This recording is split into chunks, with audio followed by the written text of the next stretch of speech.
July 1944, Normandy, France. The wheat fields south of Caen were burning. Lieutenant Jack McLeod stood in the turret of his Sherman tank and counted the black smoke columns rising into the morning sky.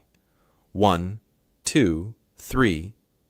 He stopped at 23. 23 Canadian tanks destroyed in just 6 weeks of fighting since D-Day. Each smoke column meant 4 or 5 men dead or badly burned. McLeod was 28 years old. Before the war, he ran a 400-acre wheat farm outside Sherbrooke, Quebec. He knew how to fix tractors when they broke down in the middle of harvest. He understood machines the way his father and grandfather had understood them. Not from books, but from working with them every single day until his hands knew what to do before his brain finished thinking. The math was simple and terrible. For every German tank the Canadians destroyed, they lost 5 Shermans. The Sherman's 75mm gun could punch through a Tiger tank's armor at 500 yards, but a Tiger's 88mm gun could kill a Sherman from 2,000 yards away. The Germans could sit far back and pick off Shermans like shooting ducks on a pond. The British officers had a saying about this problem. They said the only way to beat a Tiger was to call in the bombers. They said tank commanders should avoid fighting other tanks. They said to wait, to be patient, to let the Air Force handle the heavy German armor. The Americans agreed. Their tank manual said to find defensive positions and hold ground, not to seek out German tanks. McLeod lit a cigarette and watched another Sherman brew up in the distance. Brew up. That's what the crews called it when a tank caught fire. The gasoline ignited fast. The ammunition cooked off with sharp cracks. Men had about 15 seconds to get out before the whole thing exploded. Sometimes they made it. Most times they didn't. His own tank sat in a shallow dip between 2 hedgerows. The French called these hedgerows bocage. They were ancient property lines, thick walls of dirt and roots and bushes that divided every farm field. McLeod studied them through his binoculars. They reminded him of something. The tree-lined farm roads back home in Quebec looked just like this. Narrow passages, tight corners, places where you couldn't see what was coming until you were right on top of it. A British major had visited B Squadron yesterday. He looked at McLeod's uniform and wrinkled his nose. "Colonials playing soldier," he muttered to his aide. The aide laughed. McLeod said nothing. He'd heard worse. The British tank officers thought Canadians were farmers and loggers who didn't know real warfare. Maybe they were right. McLeod had never been to a fancy military school. He'd learned to fight in a Sherman tank by fighting in a Sherman tank. His crew was good. Corporal Rudolph was the gunner who handled the main gun. Trooper Moreau loaded the shells with speed that came from years of hauling grain sacks. Driver Hall knew the tank's engine sounds like a doctor knew a heartbeat. Trooper White handled the bow machine gun and could hit a running man at 300 yards. They'd all survived 6 weeks of combat since landing at Juno Beach on D-Day. That made them lucky, or skilled, or both. McLeod called his tank Bomb. All the tanks in B Squadron had names starting with B Barbara. Be good, brave. His crew had picked Bomb because of the grenade symbol on their regimental badge. The name felt right. They were sitting on 30 tons of armor, fuel, and ammunition. One good hit, and they'd explode like a bomb anyway. July 18th arrived with gray skies and distant thunder. Except it wasn't thunder. It was Operation Goodwood. The biggest Allied tank attack since D-Day began 6 weeks ago. British and Canadian tanks were rolling south toward Caen in 3 massive columns. McLeod watched them go, over 700 tanks. Surely that many tanks could break through. By noon, the radio was chaos. Tank commanders screaming, officers calling for help. Medics needed everywhere. McLeod climbed out of Bomb and walked to a small rise where he could see the battlefield. His stomach turned cold. The German tanks were dug in along a ridge. Tigers, Panthers, 88s hidden in the tree lines. They were firing down into the columns of British and Canadian armor, like shooting fish in a barrel.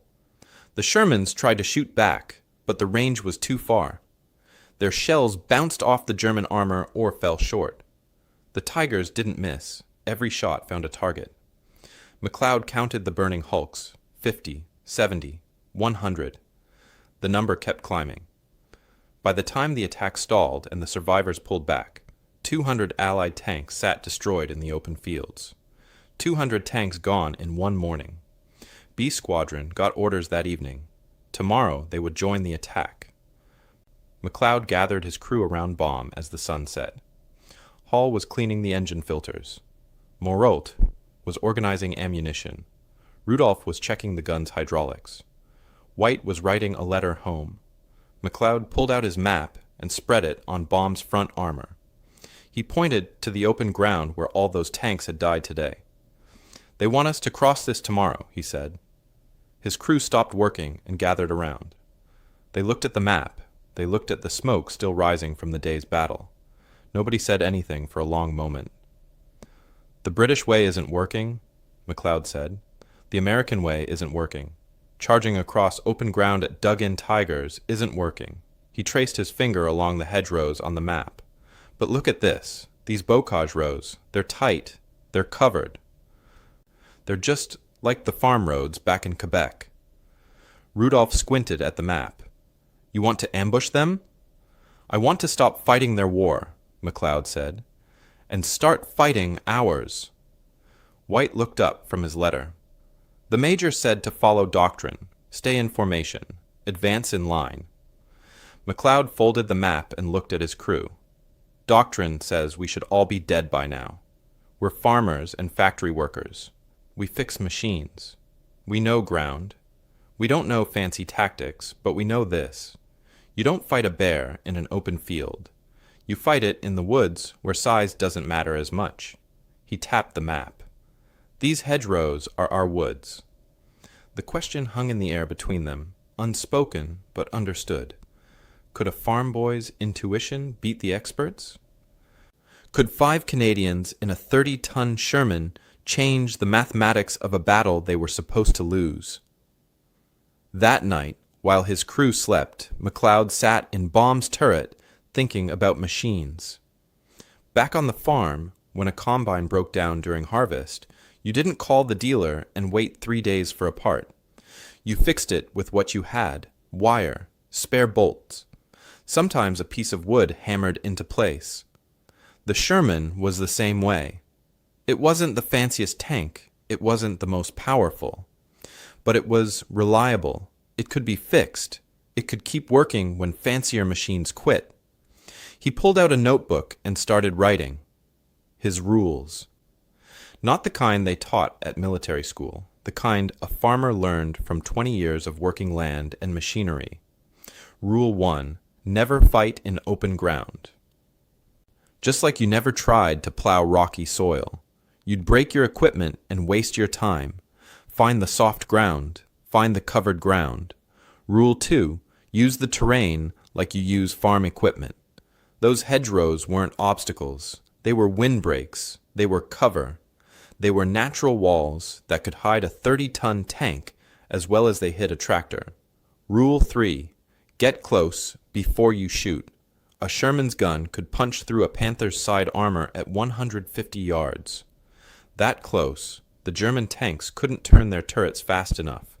Their size worked against them in tight spaces. Rule 4.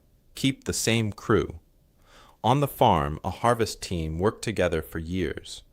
They knew each other's movements. They didn't need to talk to know what came next. Tank crews should work the same way. McLeod closed the notebook as dawn broke. He knew what the officers would say. They'd call it reckless.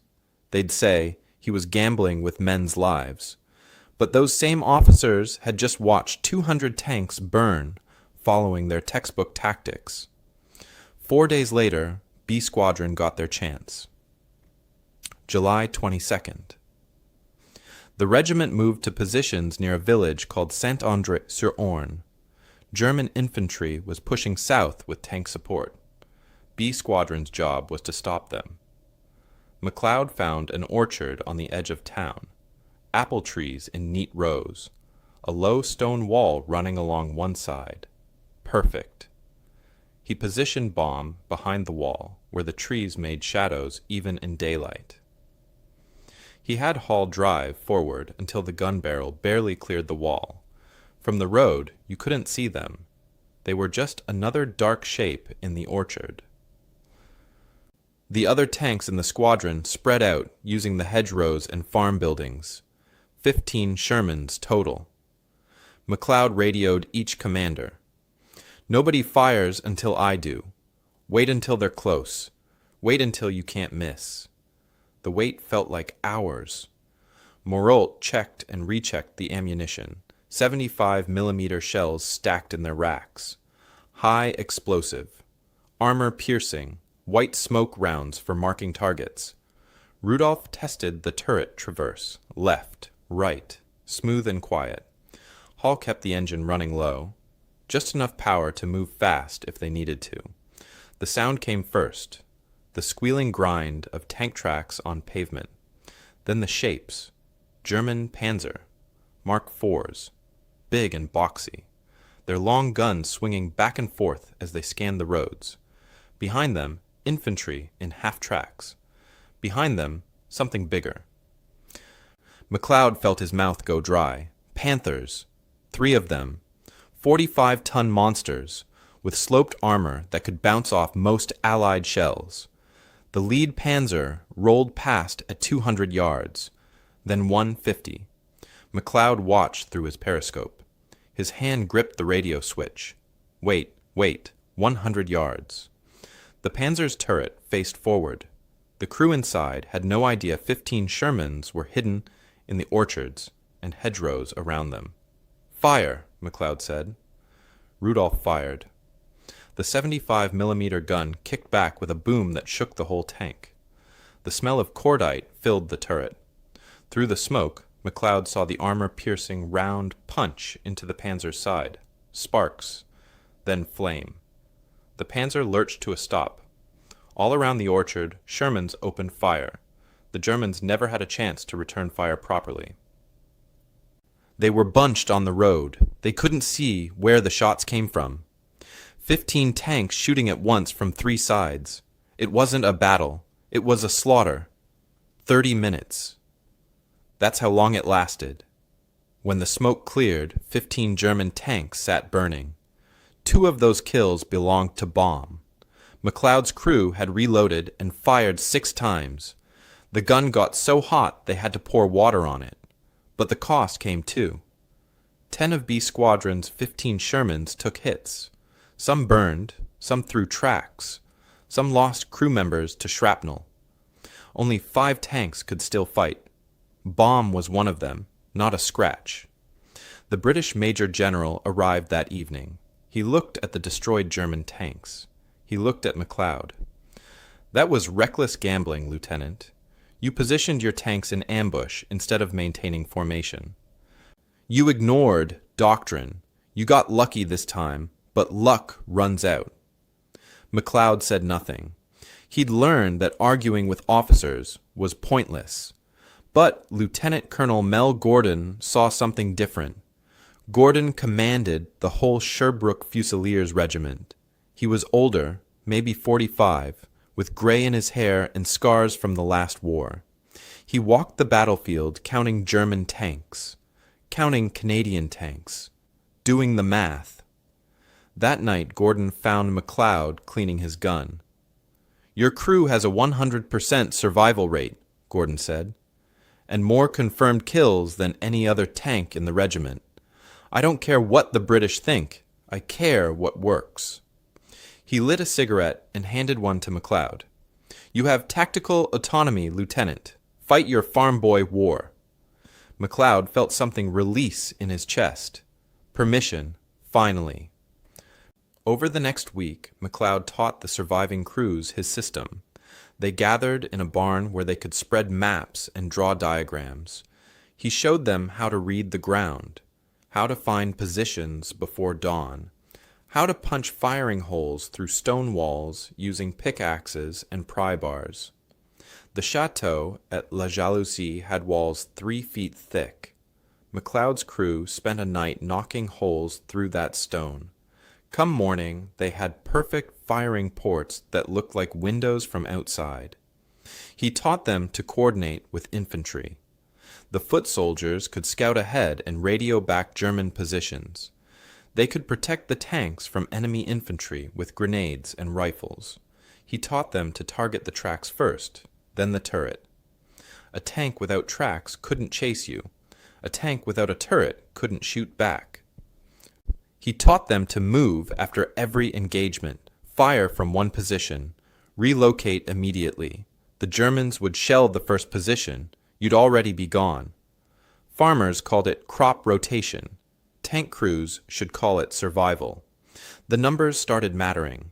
Average engagement range dropped to 152 yards. At that distance, a Sherman 75mm gun punched through Panther side armor 95 times out of 100. Bomb's crew got their reload time down to 4.8 seconds. The manual said 6 to 7 seconds, but the manual wasn't written by farm boys who'd spent years loading hay bales in rhythm with their brothers. McLeod had them practice relocations, 6 to 8 positions per day. Never stay in the same spot. Never become predictable. The Germans were learning. They'd mortar any position where a Sherman fired from. So you fired and moved, all day long. By early August, B Squadron wasn't following British doctrine anymore. They were fighting a different war, a farmer's war, and they were winning. The next 30 days became legend. From July 18th to August 18th, McLeod's crew and the reorganized B Squadron fought in every major battle: Operation Goodwood, Operation Spring, Operation Totalize, the Push to close the Falaise pocket, every single engagement. The numbers seemed impossible. McLeod's crew alone destroyed 134 Panzer, Mark IV and Panther tanks, 31 Tiger tanks, 15 self-propelled guns, 180 German armored vehicles total in exactly 30 days, with the same 5 men in the same tank. The number was so staggering that Allied command questioned the reports 3 times before accepting them. Other squadrons combined couldn't match what these 5 Canadians achieved. They were killing German tanks faster than the Germans could replace them. McLeod kept a notebook, every kill, every position, every lesson learned. The notebook filled with coordinates and times and tiny sketches of hedgerows and farm buildings. Other crews rotated men, replaced casualties, brought in fresh gunners and loaders. But McLeod's crew stayed together. The same 5 men: Rudolph, Moreau, Hall, White, McLeod. They moved like one organism now, no words needed. Just muscle memory and trust built from surviving together for 30 straight days. Other squadrons started keeping notebooks too. They shared McLeod's information. This position worked well. That approach got a crew killed. Learn from it. Adapt. Bomb took 2 direct hits during those 30 days. The first one struck the front glacis plate at an angle and bounced off, leaving a gouge in the armor deep enough to stick your fist in. The second hit the right track and blew 3 links apart. Both times, Hall and Moreau fixed the damage in the field. They used spare track links. They used wire from French farm fences. They used whatever worked. The Sherman kept running. The Germans adapted too. They started deploying Jag Panthers, massive tank destroyers, with guns that could kill a Sherman from 2,500 yards. They increased their infantry screens, sending foot soldiers ahead to spot hidden tanks. They launched attacks before dawn when the Canadians were supposed to be sleeping. McLeod countered by relocating every night. Never sleep in the same position twice. The Germans would shell the previous day's positions, wasting ammunition on empty fields, while B Squadron sat a mile away, eating cold rations and waiting for sunrise. August 8th arrived hot and dusty. The wheat was ready for harvest, but nobody was harvesting. The fields were torn up by tank tracks and shell craters. B Squadron moved to support a push near the village of Sinto. Intelligence said German armor was in the area, heavy armor. McLeod found a chateau at a place called La Jalousie.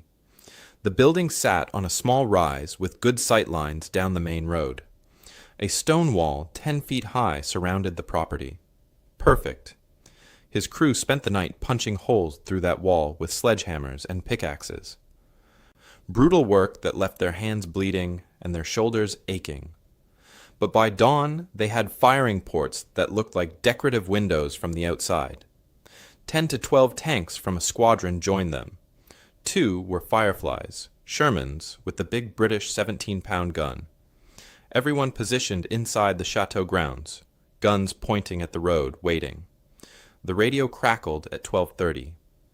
Contact. Multiple Tigers heading your way from the southeast. At least 7 confirmed. McLeod felt sweat run down his back despite the morning chill. Tigers. Not the regular Panzer IVs they'd been killing. Real Tigers. 56 tons of armor and the deadliest tank gun in the world. And one of those Tigers was commanded by Michael Whitman. Everyone knew Whitman's name.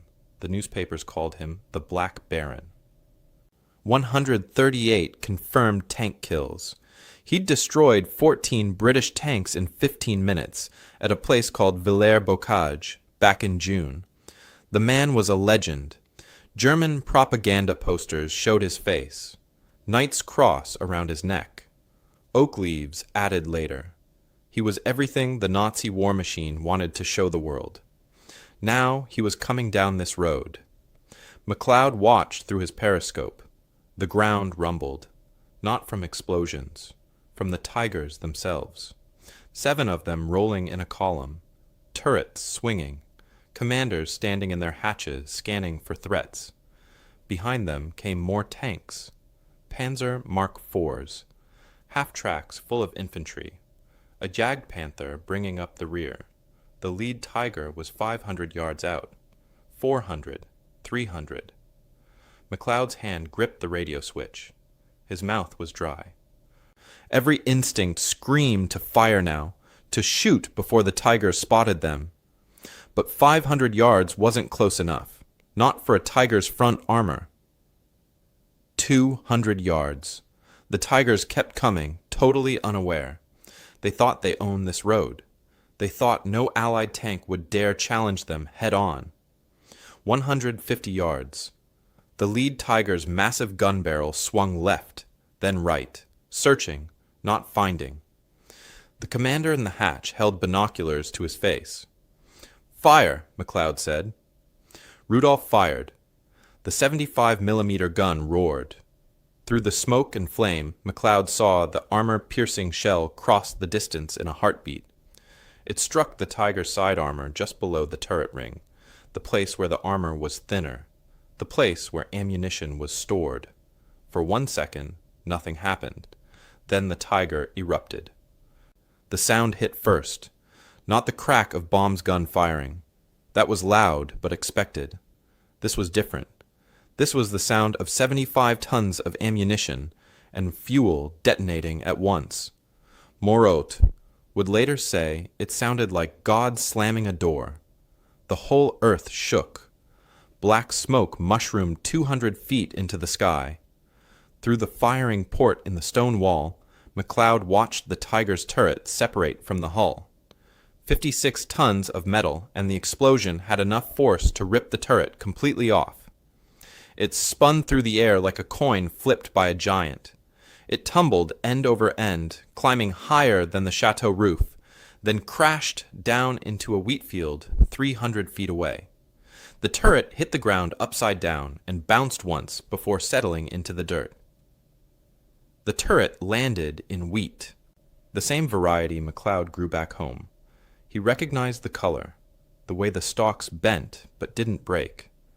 For a strange moment he thought about harvest, about how this field would never be harvested now, how the Turner family or whoever owned this land would plow around that turret for decades, because moving it would cost more than the land was worth. The other Tigers reversed frantically. Their commanders had seen what happened. They knew the lead tank was gone. They knew invisible guns were firing from somewhere close. Too close. At this range, their size and armor meant nothing. All around the chateau, Canadian guns opened fire. The Fireflies with their 17-pounders. The regular Shermans with 75s. 15 guns firing at once from 3 sides. The Tigers tried to return fire, but they couldn't see their targets. They fired at muzzle flashes and hit stone walls 3 feet thick. 8 minutes. That's how long the battle lasted. When the smoke cleared, 6 more German tanks sat burning. 2 more Tigers. 2 Panzer Mark IVs. 2 self-propelled guns. The rest of the column was retreating at full speed, leaving their dead behind. McLeod climbed out of bomb. His legs shook, his hands trembled. He'd just killed Michael Whitman, the Black Baron, the tank ace every German soldier wanted to be and every Allied soldier feared. Dead in a wheat field in France because he got too close to a Canadian farmer who understood ambushes. But the cost kept mounting.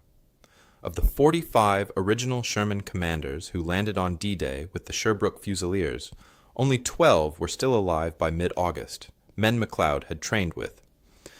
Men he'd shared cigarettes with. Gone. B Squadron started with 15 tanks. They were down to 5 that could still fight. The Americans kept using their textbook tactics.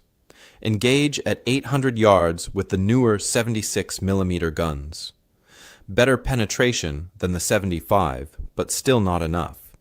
They were still losing 3 Shermans for every Tiger they killed.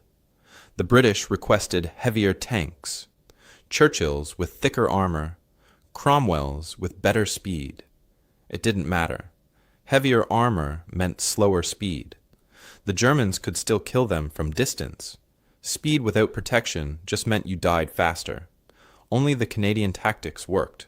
Only the close-range ambushes produced positive results. But positive results didn't mean no losses. Bomb had fired over 6,000 rounds by now. They'd burned through 2 engines, 2 complete sets of tracks. The inside of the turret was scorched black from muzzle flash and cordite smoke. White had a permanent ringing in his ears from the gun firing in enclosed spaces. Moreau had burns on his forearms from handling hot shell casings. Hall had bruises across his shoulders from being thrown against the driver's compartment during hits. Every night McLeod looked at his crew and wondered if tomorrow would be the day their luck ran out. Every morning they climbed back into bomb and went hunting, because someone had to, because the Germans weren't stopping, because 32 miles north Allied supply ships were unloading on beaches, and those supplies needed to reach the armies pushing east. The Sherman wasn't supposed to win this kind of fight. The experts said so, the statistics said so. But farmers don't listen to experts when the harvest needs bringing in. They do what works. They use what they have. They keep the machine running one more day. And bomb kept running. The war in Europe ended on May 8th, 1945. Bomb received the message over the radio while positioned near a German town nobody in the crew could pronounce. Hall shut down the engine. For the first time in 11 months, the rumble stopped. The silence felt wrong. Moreau climbed out of the turret and sat on the hull, crying. White just stared at nothing. Rudolph pulled out a photograph of his wife and kids, something he never did during combat because looking at it felt like bad luck. McLeod wrote in his notebook one last time. Bomb had traveled 2,500 miles from Juno Beach to Germany. It had fired over 6,000 rounds of ammunition. It had been credited with 180 German tank kills over those 30 legendary days in Normandy, the most kills by any single tank crew in the entire war. After Normandy, it destroyed dozens more armored vehicles through the rest of the campaign to Germany. It had taken 2 direct hits and 1 Panzerfaust rocket. It had never missed a single day of action, not one. The crew climbed down and stood together in the mud. They didn't say much. What was there to say? They'd survived when so many hadn't. That felt less like victory and more like guilt. The Canadian Army studied what happened. In 1946, officers interviewed MacLeod and the other surviving commanders. They wanted to understand how farmers and factory workers had killed more German armor than units with better training and fancier equipment. They filled notebooks with diagrams and measurements. They wrote reports with titles like Tactical Innovations in Close-Range Armor Engagement and Terrain Exploitation in Hedgerow Combat. The phrase that appeared most often in those reports was Close Ambush Doctrine. MacLeod's tactics had a name now, an official name. The Canadian Armored Corps added sections to their training manuals. New tank crews learned to read terrain. They learned to position before engaging. They learned that patience and position beat speed and firepower. By the 1950s, NATO tank forces were teaching similar tactics. American crews training for deployment to Germany studied the Normandy campaign. They watched films of Canadian Shermans engaging German armor from concealed positions. They practiced punching firing ports through walls. They learned that the ground mattered as much as the gun.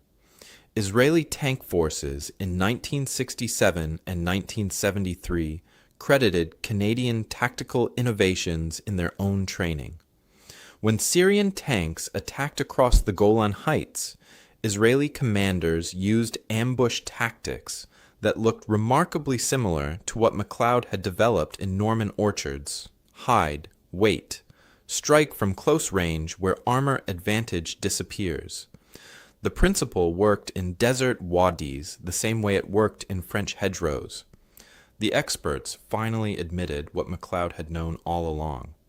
Technology alone doesn't win battles. Tactics win battles. Thinking wins battles. A smaller force that understands the ground can defeat a larger force that only understands doctrine. MacLeod came home in late 1945. He was promoted to lieutenant colonel before his discharge, recognition for his leadership and innovation. The medals came with the promotion: Distinguished Service Order for Extraordinary Leadership Under Fire, Military Cross for Gallantry in Combat. He packed them in a box and put the box in a closet. He never wore them, never talked about them. He went back to farming. 400 acres of wheat outside Sherbrooke, Quebec. The same land his father had farmed. The same land his grandfather had cleared from forest. He fixed tractors when they broke. He harvested wheat in the fall. He went to church on Sundays. He never spoke about the war. People in town knew he'd been in tanks. They knew he'd fought in Normandy. But MacLeod would change the subject if anyone asked. He'd talk about soil quality or wheat prices or whether the Canadians had a chance at the Stanley Cup. Anything but the war. The nightmares came at harvest time. The sound of the combine engine would sometimes become the sound of a Sherman engine. The smell of diesel fuel would bring him back to the turret. He'd see wheat fields and remember that field near Tsintho where Whitman's turret had landed. He'd work through it. Farmers don't stop working because of bad memories. In 1983, a French town held a ceremony. They were naming a park after Sidney Radley Walters, the Canadian tank ace who'd fought alongside MacLeod. Radley Walters had 18 confirmed kills, making him the top Allied tank ace of the war. The town invited all the surviving Sherbrooke Fusiliers. MacLeod flew to France for the first time since 1945. He was 67 years old now, gray hair, deep lines in his face from 38 years of sun and wind. He wore a suit, not his uniform. The uniform didn't fit anymore. At the ceremony, a French reporter asked him the question everyone wanted to know. How did farmers become such effective tank killers? How did you beat the German aces? MacLeod was quiet for a long moment. He looked at the park they were dedicating, looked at the French soil that had soaked up so much blood, looked at the few other gray-haired men who'd survived. Tanks are just combines with guns, he said finally. You learn the ground, you respect the machine, you never get cocky. The Germans forgot that third rule. They thought their tigers made them invincible, but invincible is just another word for careless. The reporter wanted more, but MacLeod was done talking. He walked to where Baum sat in the William Street Armory back in Sherbrooke. The tank had been preserved, brought home after the war. It sat there with its scarred armor and burned paint, a monument to reliability and survival. MacLeod put his hand on the hull. The metal was cold. He remembered when it had been hot, scorching to touch after hours of combat. He remembered the smell of cordite and oil and sweat. He remembered Moreau loading shells with burns on his arms. He remembered white, steady hands on the gun controls. He remembered Hall coaxing the engine through one more mile, one more day. The lesson wasn't complicated. Wars aren't won by the biggest guns. They're won by people who understand that survival comes from seeing the battlefield differently than the enemy expects. MacLeod had seen Normandy as his Quebec farm, ground to be known, used, respected. The Germans had seen it as terrain to dominate. They believed their superior tanks made them superior warriors. They forgot that a superior position beat superior equipment every single time. The same pattern repeated throughout history. Vietnam, Afghanistan, Ukraine in 2022. Smaller forces using terrain and tactics to defeat larger forces with better technology. The principle never changed. Position matters more than power. Knowledge matters more than equipment. Adaptation matters more than doctrine. By the time MacLeod died in 1998, the world had changed completely. Computers, guided missiles, drones. Tanks had thermal sights and laser rangefinders and armor that could stop almost anything. But the fundamental truth remained unchanged. Technology is only as good as the person using it. Young tank commanders still learned about the Sherbrooke Fusiliers, still studied how one Canadian crew with the same 5 men had killed 180 German tanks in 30 days without rotating a single crew member. Still read MacLeod's tactical reports looking for wisdom. The wisdom was simple. Experts see problems through doctrine, through textbooks, through what they were taught. Practitioners see solutions through experience, through trying things, through understanding that textbooks don't account for mud and fear and broken equipment. MacLeod understood machinery because he'd spent his life fixing machinery. He understood ground because he'd spent his life working ground. He understood that you don't plow rocky soil and you don't fight tigers in open fields. Same principle, different application. In the wheat fields south of Caen, a Canadian farmer taught the world's finest tank forces something they should have learned from agriculture. The ground matters more than the plow. The farmer matters more than the tractor. And sometimes the person everyone dismisses as unqualified turns out to be exactly the person who can solve the impossible problem. Baum still sits in the Sherbrooke Armory. Kids on school trips press their faces against the glass and ask their teachers what makes this tank special. The teachers explain about D-Day and Normandy and fighting from June to May without missing a day. But the real answer is simpler. What makes Baum special is the same thing that makes any tool special. Not what it was made to do, what it actually did. And what it did was survive because 5 men understood that surviving meant thinking differently than everyone else. That's the lesson. That's always been the lesson. The person who wins isn't always the person with the best equipment. It's the person who uses what they have in ways nobody expected.